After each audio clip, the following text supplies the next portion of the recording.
여러분들이 기도해 주시고 또 함께 격려해 주신 덕분에 저희 가정 2주간 동안 한국 방문을 무사히 마치고 지난 화요일 밤 호치민에 들어오게 되었습니다. 제가 없는 동안에도 예배를 위해서 기도해 주시고 보이지 않게 수고해 주신 모든 분들께 진심으로 감사드립니다.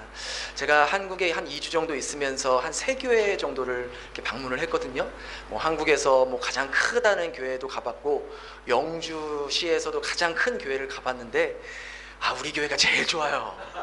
우리 교회가 진짜 제일 좋아요. 그냥 하는 말이 아니라 여러분들 방학 동안에 한국 가셔서 교회 가시면 그 교회에서 막 이렇게 박수 치면서 마음껏 소리 높여서 찬양하세요?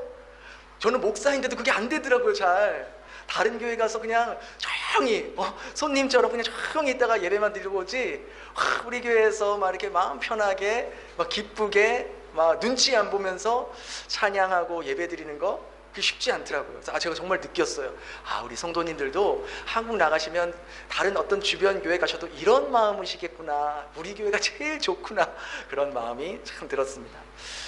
한 2년 만에 제가 이제 한국을 방문하게 되었는데 한 2주간의 짧은 일정 가운데 거의 매일매일 정말 점심 저녁 계속해서 거의 하루도 빠지지 않고 사람들 만나면서 또 교회를 방문하면서 또 전도하고 또 그동안 하나님께서 부족하고 연약한 저를 통해서 어떻게 역사하셨는지를 증거하고 또 하나님의 역사를 함께 나누는 그런 은혜의 시간을 보냈습니다.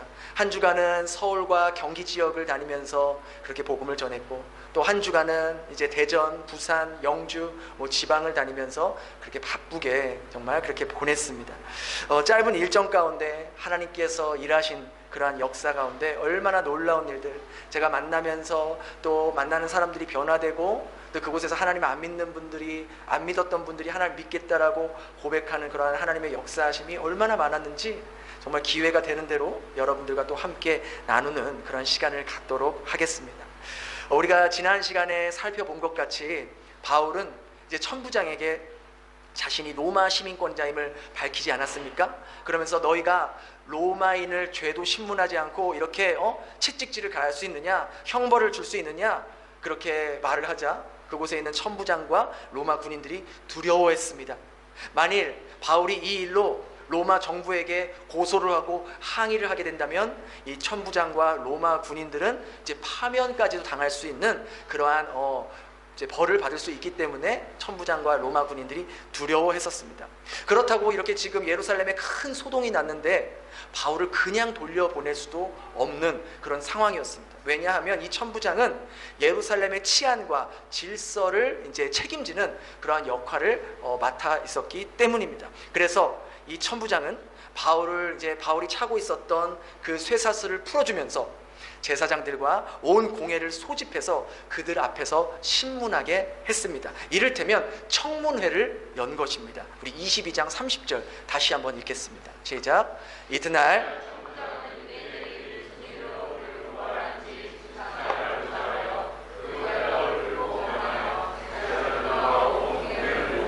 바울을 내리고 내려가서 그들 앞에, 여기서 제사장들과 온 공회를 모았다는 것은 예루살렘의 최고 의결 기구인 산헤드린 공회를 소집했다는 의미입니다. 이 산헤드린 공회는 71명, 71명으로 이제 이루어져 있는데 거기에 의장은 대제사장이었던 것입니다. 그 당시 로마 정부는 이 산헤드린 공회에 유대인들의 소송이나 판결을 내릴 수 있도록 하였다는 것이죠.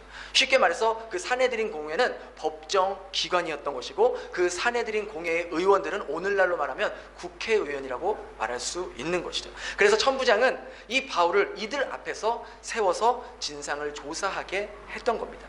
이들 앞에서 이제 유대인들 사회에서는 이 산헤드린 공회 의원들은 가장 최고의 권력자, 힘 있는 사람, 가장 높은 사람이라고 말할 수 있는 것이죠.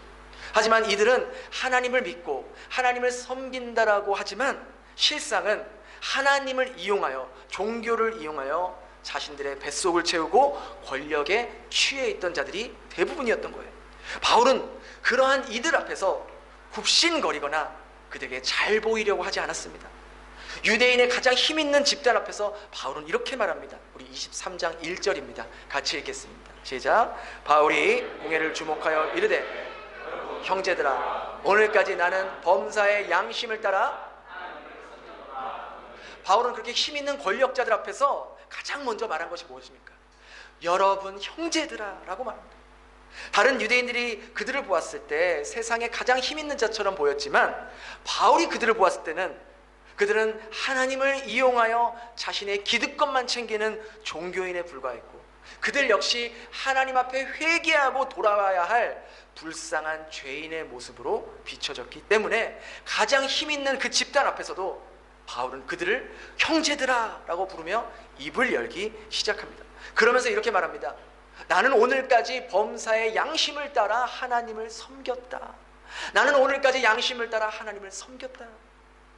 이곳에 있는 모든 유대인들은 이 바울이 성전을 모독했고 신성 모독했다는 죄로 이 바울을 죄인 취급했지만 바울은 지금까지 모든 면에서 나는 믿음의 양심을 따라 하나님을 믿고 섬겨왔다라고 말합니다. 바울은 자신의 이러한 고백처럼 예수 그리스도의 그 구원의 은혜를 받은 그 시점부터 지금 이 시점, 이 인생의 말년의 이 시점까지 죄인 중에 괴수였던 자신을 부르신 그 하나님의 뜻을 위해 살아오기 위해서 죽음도 불사르고 지금 이 예루살렘까지 온 것 아니겠습니까? 우리도 이 다음에 이 육신의 죽음이 다다랐을 때 내 자녀들 앞에서 그리고 우리와 함께 신앙생활하는 성도들 앞에서 나는 지금까지 범사에 모든 일에 양심을 따라 하나님을 섬겨왔다 라고 고백할 수 있지 않아야겠습니까? 이러한 고백은 단 일회성으로만 하는 것이 아니라 바로 오늘부터 우리가 하나님 말씀대로 살아가기로 다짐하고 살아갈 때 그 하루가 일주일이 되고 일주일이 모여서 한 달이 되고 한 달이 모여서 1년이 되고 1년이 모여서 우리의 인생이 되기 때문입니다. 이러한 믿음의 고백을 한 바울의 말을 듣고요, 거기 곁에 있던 대제사장이 곧바로 이렇게 말합니다. 우리 2절입니다. 함께 같이 읽겠습니다. 시작. 대제사장 그 입을 치라. 그 당시 대제사장은 이제 아나니아라는 사람인데요, 이 아나니아는 바울의 눈을 떠주게 했던 예수님의 제자 그 아나니아가 아니라 동명이인이었던 아나니아입니다. 근데 역사가 요세푸스에 의하면요, 이 아나니아, 이 대제사장 아나니아 얼마나 포악하고 악질이었는지, 그는 자신의 권력을 취하기 위해서 살인과 폭행도 일삼지 않고 심지어 성도들이 헌금한 그 헌금도 자기의 마음대로 사용했던 그런 아주 악한 그런 사람이었다라고 기록을 하고 있습니다. 그런 자가 바울의 이 믿음의 고백을 듣고 바울의 입을 치라고 말합니다. 유대인들에게 있어서 이 입을 치라는 것은 가장 수치스러운 인격 모독에 해당하는 행위입니다. 바울의 입에서 나오는 그 어떤 말도 듣기 싫다라는 의미라는 것이죠. 그 말을 들은 바울이 다시 말합니다. 우리 3절입니다. 같이 읽겠습니다. 시작. 바울이 이르되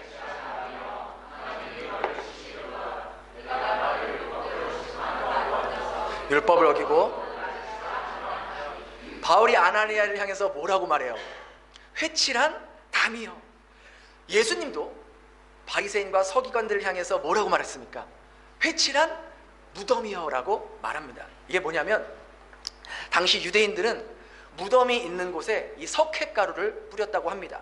왜냐하면 그 이유가 길을 지나가다가 나도 모르게 그 무덤을 밟고 지나갈 수도 있고 거기가 무덤인지 모르고 밟고 지나갈 수 있기 때문에 부정하다고 여겨서 그 무덤을 피하고 밟고 지나가지 않기 위해서 거기가 무덤이라는 것을 표시하기 위해서 이 횟가루, 석회가루를 뿌렸다라고 합니다.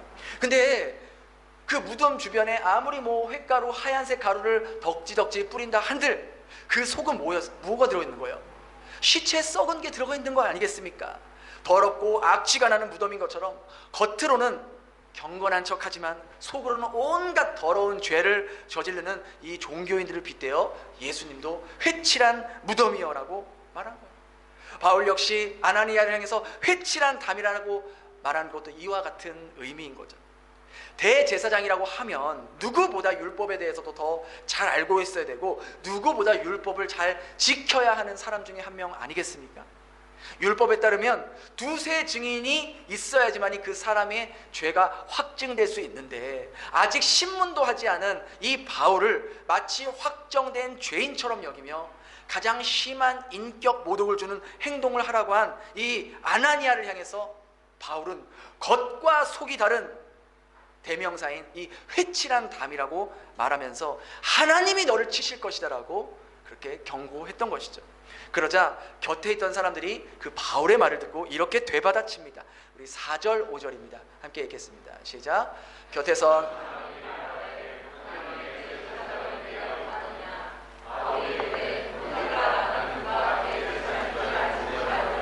기록하였을 때 너의 백성의 관리를.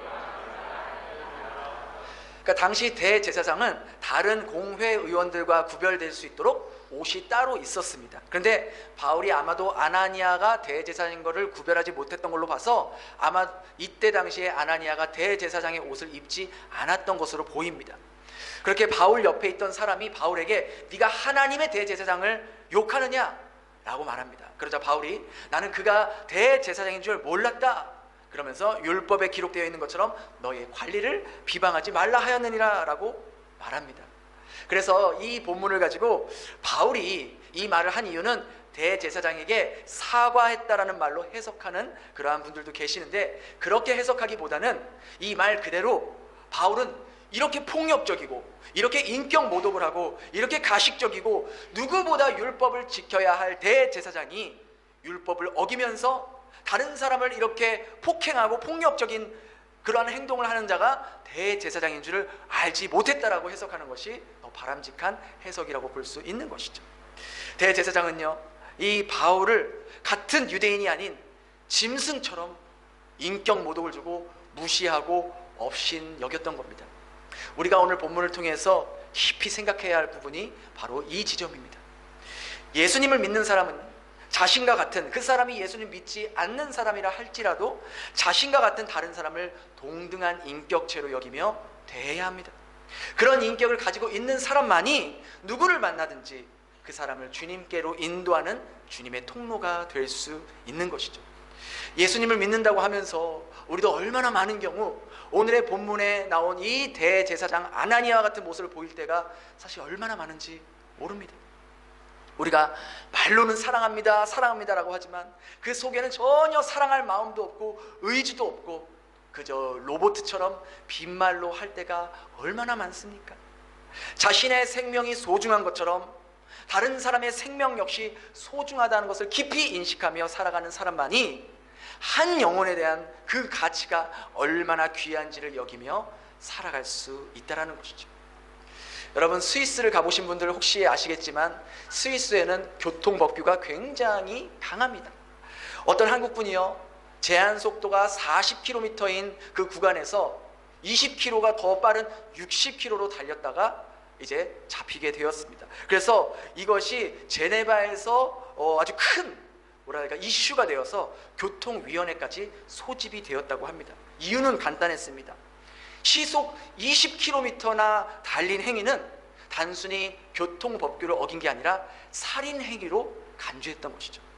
그래서 그 교통회의의 소집 끝에 이 사람에게 벌금 600프랑, 약 지금 하나로 100만 원가량의 벌금을 물게 되었고, 그뿐만 아니라 이 교통위원회를 소집하는 데에 든 그 비용 400프랑까지 추가로 벌금을 내야 됐던 것이죠.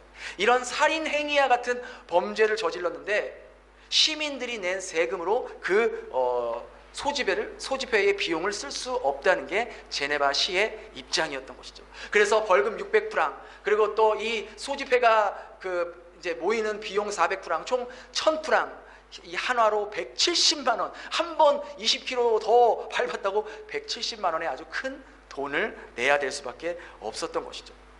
스위스에서는 과속을 단순히 교통법규로 보지 않았다는 거예요. 생명을 해치는 살인행위로 보았다는 것이죠.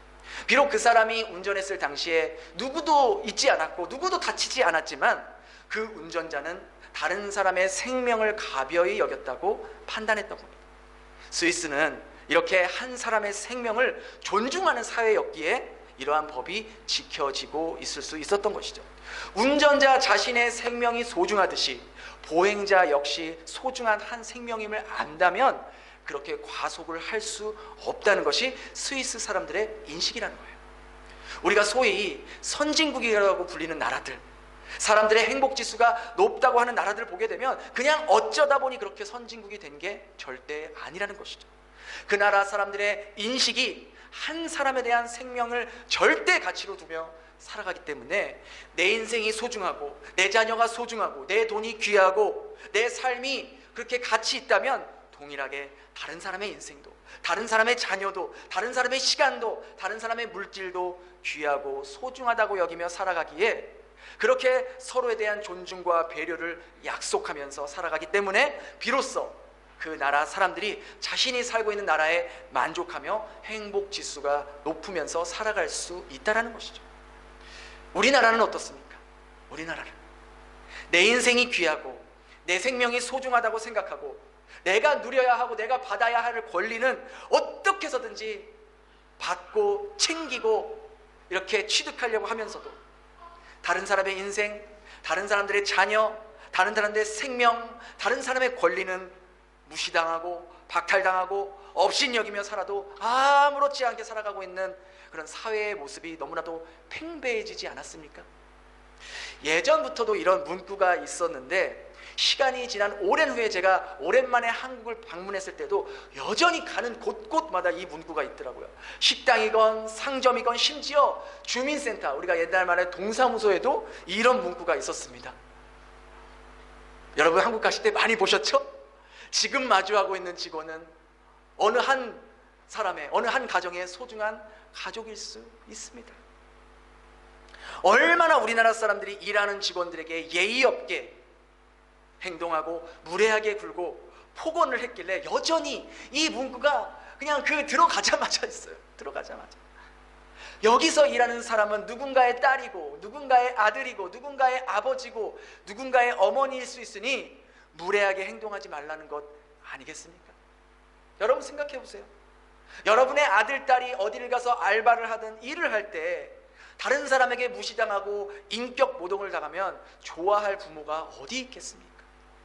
내 자식은 그렇게 귀하게 여기면서 남의 자식 역시 그렇게 귀하게 여기고 인격적으로 대해야 하지 않겠습니까? 한 달 전에도 우리가 잘 알다시피 하노이 미딩 지역에서 인생 네컷 그 부스 안에서 한국인 여성이 베트남 청소년 2명을 폭행한 사건이 발생했습니다. 먼저 와서 사진을 찍고 있던 이 베트남 여성들이요, 고등학생들이었다고요.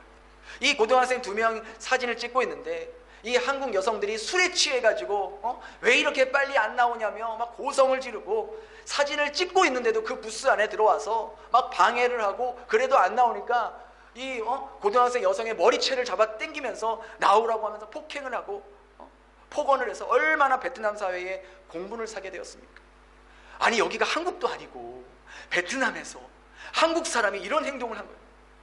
만일 저 한국 여성들이 여성을 찍고 있던 그 학생들이 한국 학생이었어도 과연 그렇게까지 행동을 했을까요?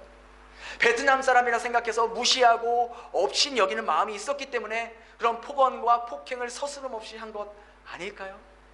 그 청소년들이 자신들의 동생이고 조카였다면 과연 정말 그렇게 할 수 있었을까요? 그 여인들의 깊이 생각하지 못하고 경솔히 한 이 행동 하나로 한국 대사관, 영사관은 물론이고 베트남에 살고 있는 이 교민들도 얼마나 마음을 졸이며 정말 개탄하며 그 시간을 보내야 했겠습니까? 이러한 모습은요, 우리나라가요 짧은 시간에 경제적으로는 잘 먹고 잘 사는 나라가 되었는지는 모르겠지만 인격과 사람에 대한 존중, 시민의식은 여전히 후진국에 머물고 있다는 것을 보여주는 그러한 반증 아니겠냐는 것이죠. 지금으로부터 30년 전 1994년 아프리카의 아주 작은 나라 르완다에서는요 인종 대학살극이 일어났습니다. 원래 르완다는 이 투치족과 후투족이 그렇게 살고 있었는데요, 1950년 벨기에가 독일을 다음으로 이 르완다를 점령하면서 소수부족이지만 투치족이 저 소수부족인데 투치족이 키가 크고 덩치가 좋고 얼굴도 이렇게 막 잘생겼거든요. 부리부리하게. 그러니까 이렇게 키가 크고 덩치 좋은 이 투치족을 우월 인종이라고 여기면서 나라를 다스리도록 정치, 군대, 또 뭐 경찰 이런 주요 보직에서 일할 수 있게 했고, 반면에 키가 작고 이렇게 전형적인 아프리카 사람처럼 생긴 이 후투족들은 농사를 지으면서 하층 계급으로 살도록 강제로 이 벨기에 사람들이 강제로 인종차별을 하며 살게 했어요. 심지어 각 사람들에게 쉽게 말해 주민등록증에 얘는 투치족, 얘는 후추족이라고 다 이렇게 기록해서 그렇게 완전히 구별하면서 살게 했고, 이제 지배계급과 피지배계급으로 나누게 되었습니다. 이 사진 보이시나요? 이게 뭔지 아세요? 코 길이를 재는 거예요. 코 각도를 재는 거예요. 그래서 유럽 사람과 비슷하면은 우열 인종, 코가 작고 코가 낮고 뭉툭하면 열등 인종, 사람을 그렇게 나눴다고요. 누가? 기독교를 국교로 하고 있는 유럽인들이 그렇게 했다라는 겁니다. 이것이 바로 인간의 무지와 악함이 어디까지 퍼져 있는지 보여주는 대목이라는 것이죠.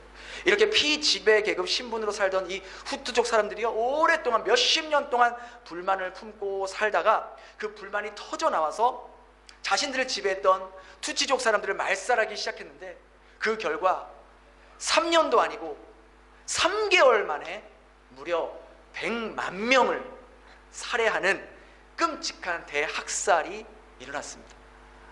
하나도 안 놀라세요? 얼마나 그 감이 안 오면, 여러분 100만 명이면요 우리나라의 웬만한 광역시 인구의 숫자입니다. 대전 광역시 인구가 다 죽었다는 거예요. 쉽게 말해. 그렇게 무차별하게 이렇게 죽인 거예요. 그 당시 목숨의 위협을 받고 있던 이 투치족 사람들이요, 교회 안으로 피신을 했던 거예요. 큰 교회였는데, 그래서 그 투치족 사람들이 한 5천 명이 교회 안으로 이제 목숨을 이제 구걸하기 위해서 도망쳐 왔는데, 하필이면 그 들어왔던 그 교회가 후투족 교회였던 거예요.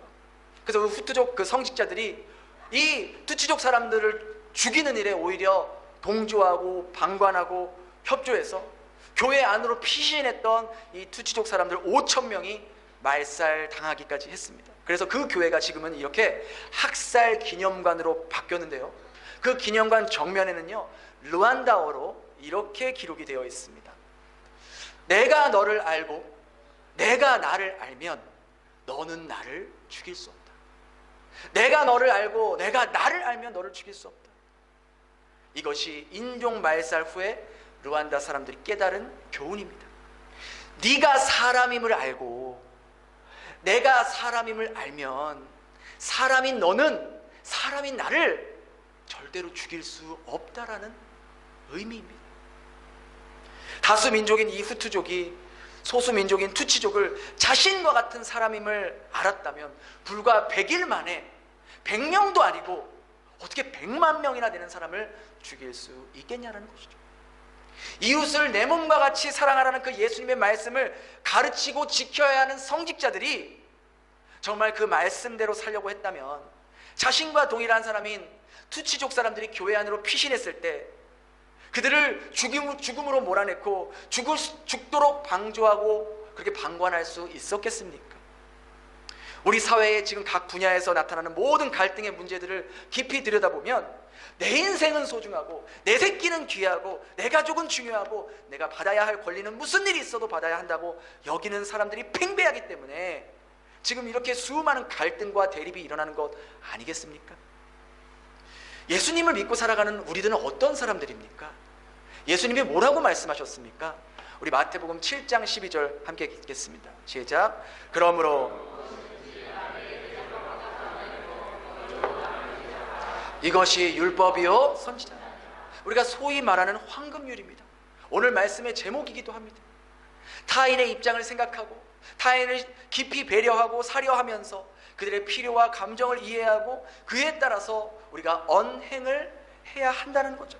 여러분, 이 말씀이 얼마나 중요하면 예수님께서 직접 말씀하시면서 이것이 율법이고 이것이 선지자다, 선지자의 말이다 라고까지 예수님이 말씀하셨겠습니까? 간혹 예수님을 믿는다고 하면서 상대방을 인격적으로 모독하거나 자신의 의견만을 주장하면서 아나무인식으로 상대방을 업신여기는 그러한 모습을 심심치 않게 보게 됩니다.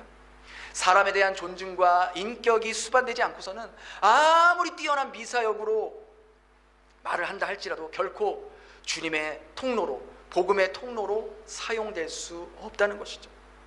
여러분, 여러분과 함께 일하는 베트남 직원분들, 베트남 동료들을 생각해 보세요. 그들 역시 하나님의 형상대로 지어진 피조물들입니다. 우리 역시 하나님 앞에서 죄인이었고 영원한 지옥에 들어갈 수밖에 없는 존재들이에요. 그런 우리에게 하나님의 정말 강권적인 은혜로 나를 먼저 찾아와 주시고 나를 먼저 구원해 주신 것 뿐이지 그 사람과 나와는 아무런 차이가 없다는 거예요. 그럼에도 불구하고 우리는 많은 경우 베트남 사람들을 무시하고 하대하고 우리나라보다 못 산다라고 업신여기고 내 마음대로 되지 않을 때 그들을 향해 소리를 치거나 하지 말아야 할 말과 행동을 할 때가 얼마나 많습니까?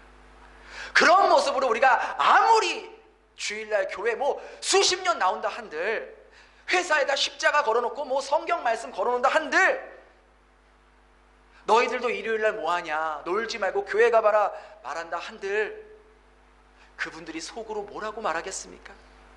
너나 잘하세요. 당신이나 나가세요. 당신의 말과 행동을 보니 당신이 믿는 하나님보다 내가 믿는 부처가 더 나은 것 같다, 더 자비로운 것 같습니다 라고 생각하지 않을까요? 예수님은요, 언제나 자신에게 온 그 사람들의 눈높이에 맞춰서 행동했습니다.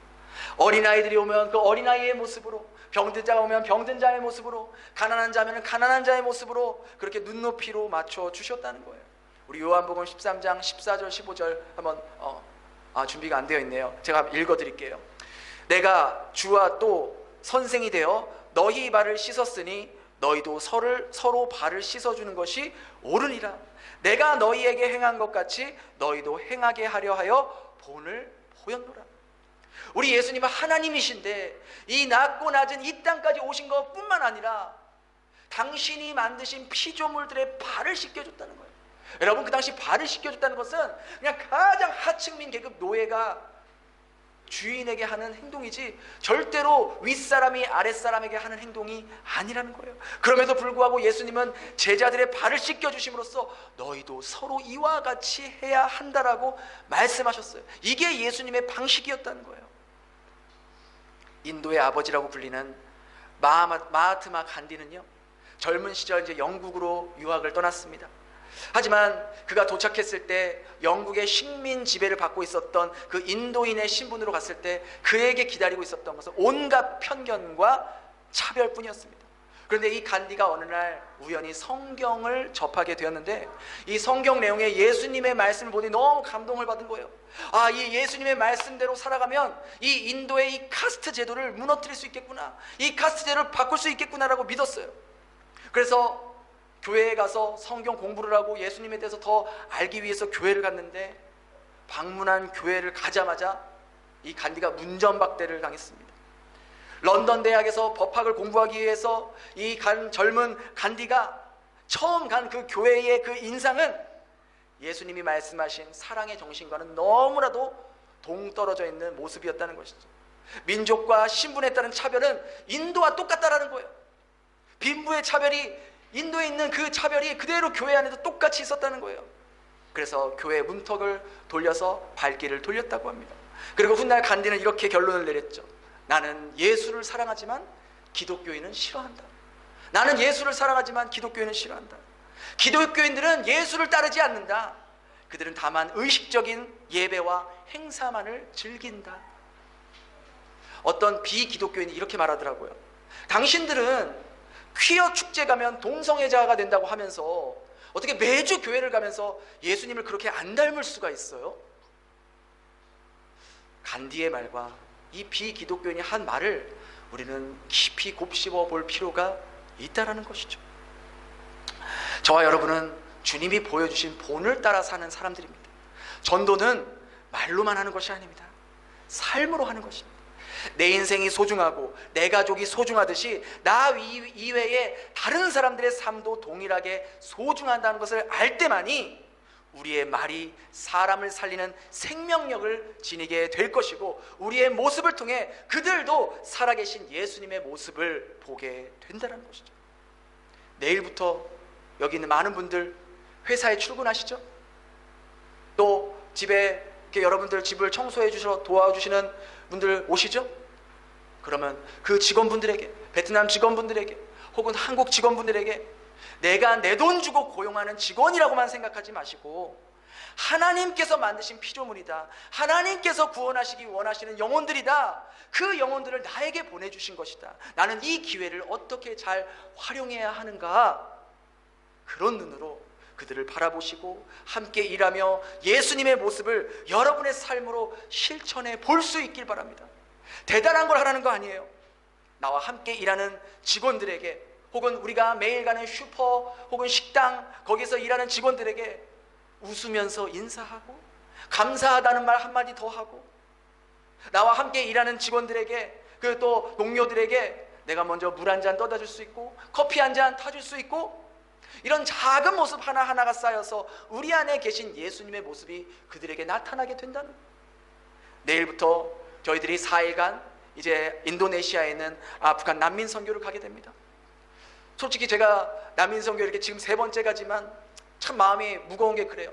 이 난민들의 삶이 얼마나 처절할까, 얼마나 고통스러울까, 얼마나 힘들까. 감히 우리가 그 사람들의 고통을 1%나 이해할 수 있겠습니까? 그들도 모두 하나님께서 창조하신 하나님의 피조물이고 하나님께서 구원받길 원하시는 영혼들이잖아요. 이 짧은 기간 동안에 우리가 뭘 얼마나 해줄 수가 있겠습니까? 얼마나 제한적이 있겠습니까? 그럼에도 불구하고 그분들을 찾아가서 그분들을 안아주고 그분들의 손을 만져주고 그분들의 아픔을 공감하고 함께 울어주기 위해 가는 겁니다.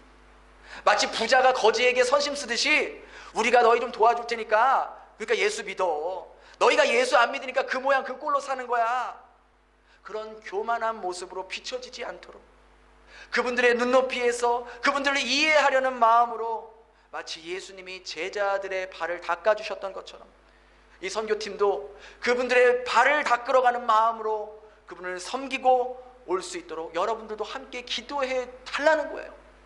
우리가 그렇게 함께 일하고 매일매일 마주치는 사람들을 만날 때마다 하나님께서 창조하시고 하나님께서 그 영혼도 구원하시기를 원하는 것을 우리가 기억하며 살아갈 때 우리의 말과 행동을 통해서 사람을 살리는 생명력이 그 삶 가운데 깃들리게 된다는 것이죠.